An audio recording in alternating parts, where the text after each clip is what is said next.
À Saint-Varan, les premiers panneaux solaires ont été posés pour chauffer la piscine il y a plus de 20 ans. Et depuis 8 ans, les équipements collectifs disposent d'un système de chauffage fonctionnant avec des énergies renouvelables. Le maire actuel entend bien perpétuer la démarche de ses prédécesseurs. On est parmi les 9 communes utilisant le moins d'énergie fossile en France.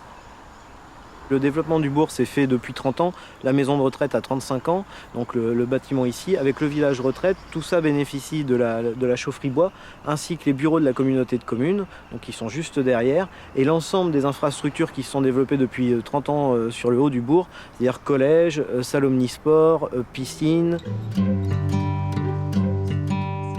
10 mois sur 12, avec 600 tonnes de déchets de bois, la commune peut chauffer ses installations. Nous sommes devant le silo de la chaufferie collective bois qui a été installée en 2001. C'est vrai que c'était quand même assez novateur. Et donc sur la réalisation d'équipements, on a quand même essuyé un petit peu les plâtres au départ, puisque on n'avait pas de connaissances particulières pour l'exploitation de ce type d'équipement. Maintenant, on peut dire que ça fonctionne tout seul et on est prêt à recommencer. La preuve, c'est qu'on reconstruit, on a ouvert un chantier la semaine dernière pour la construction d'une deuxième chaufferie sur le territoire. C'était pas vraiment une première puisque 2000-2001, il y avait déjà quelques réalisations au niveau du département qui étaient en train de se mettre en place. On a sur le territoire une piscine qui est chauffée avec des panneaux solaires depuis plus de 25 ans. Donc on ne découvre pas cette notion de développement durable. Pour nous, c'est quelque chose qui est intégré depuis longtemps dans la démarche des élus.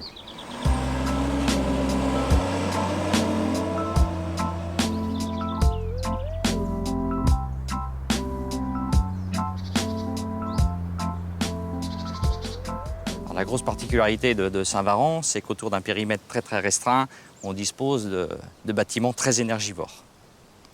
C'est vraiment quelque chose de modèle ici, puisque pour un réseau très court, on a besoin de près de 750 kW. On a donc une chaufferie centrale qui est complétée par une chaufferie au fioul. Quand il fait très froid, on peut avoir besoin de cette puissance supplémentaire. Et puis, elle nous assure aussi une sécurité, une garantie lors de l'entretien ou lors d'une panne éventuelle sur le système bois. On est effectivement aujourd'hui à 2,5 fois à 3 fois moins cher que le fioul domestique. Donc, pour chacun des organismes distribués, c'est un gain économique. Ensuite, effectivement, on a le gain environnemental puisque on a supprimé des énergies fossiles pour les remplacer par notre énergie bois renouvelable et qu'on peut considérer sans impact sur les gaz à effet de serre. Le fonctionnement de la fameuse chaufferie s'avère très simple. Tout est automatisé.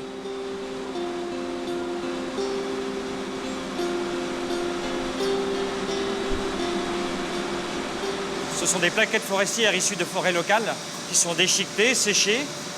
On doit avoir une granulométrie et une hygrométrie de ce combustible très contrôlée.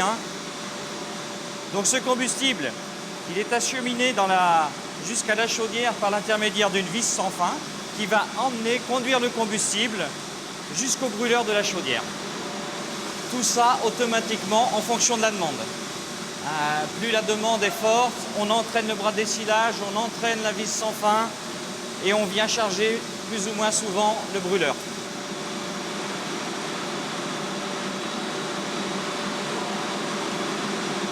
Ici, on va récupérer les cendres.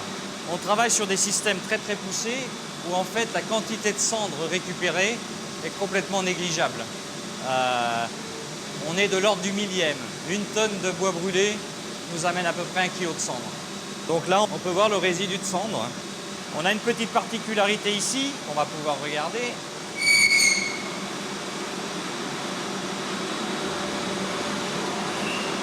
Voilà. Ici, on a un échangeur à plaques. Alors cet échangeur à plaques, c'est des choses assez extraordinaires, ça. Avec cet échangeur à plaques, on chauffe 14 logements. L'échangeur à plaques, c'est une sorte de mini-chaudière relais. Et ce type d'échangeur, en fait, on va le retrouver dans chacun des bâtiments qu'on va desservir. C'est notre petite chaudière sans combustion. Parmi les équipements desservis par la chaudière, la piscine municipale. Donc c'était une piscine d'été qui maintenant, grâce aux différentes énergies, est devenue une piscine ouverte toute l'année. La piscine, c'est peut-être le moyen le plus facile pour démontrer justement qu'avec ces énergies, on peut avoir une qualité meilleure qu'ailleurs. Quelqu'un qui va dans une piscine où la température de l'eau est de 28 degrés en moyenne, trouve une différence importante quand il vient chez nous où elle est à 30-31 degrés. C'est évident, quoi. On a un double impact, on a un impact économique sur le budget de la communauté de communes et donc de la population, c'est de l'argent public tout ça, on ne l'oublie pas, et puis un impact aussi en termes de promotion de ce type de ces énergies et de ces moyens d'avoir de l'énergie à bon marché. Décidément très sportive, la petite commune de Saint-Varran s'est dotée depuis peu d'une toute nouvelle salle de sport. Recouvert de 660 mètres carrés de capteurs photovoltaïques, c'est le bâtiment le plus récent et forcément le plus exemplaire de la commune. Donc la première des caractéristiques qu'on avait annoncées pour la performance énergétique, ça concerne l'isolation thermique. Donc derrière ces doubles pots se trouvent effectivement des épaisseurs d'isolant qui sont supérieures à ce qui se fait habituellement dans ce genre d'établissement. Le sol est lui-même isolé sur toute sa surface. Donc ça nous donne déjà une performance énergétique assez forte. Ensuite, le chauffage, assuré par des aérothermes, reliés sur notre sous-station, alimentée elle-même par le chauffage bois. Des déstratificateurs ont été installés en toiture pour rabattre l'air de façon à éviter un brassage d'air trop important et donc des puissances de chauffage importantes. Des lampes qui ont une durée de vie 5 fois supérieure, on passe de 2000 à 10 000 heures. C'est aussi une très grosse économie pour la collectivité, puisque ce qui coûte cher en plus de la consommation, c'est le relamping, donc des appareils moins nombreux et qui durent plus longtemps. Ce qu'on a voulu, c'est produire la même quantité d'électricité que ce qu'on consomme. Les calculs théoriques, en tout cas, montrent que ce qu'on va produire compensera ce qu'on consomme en termes d'éclairage.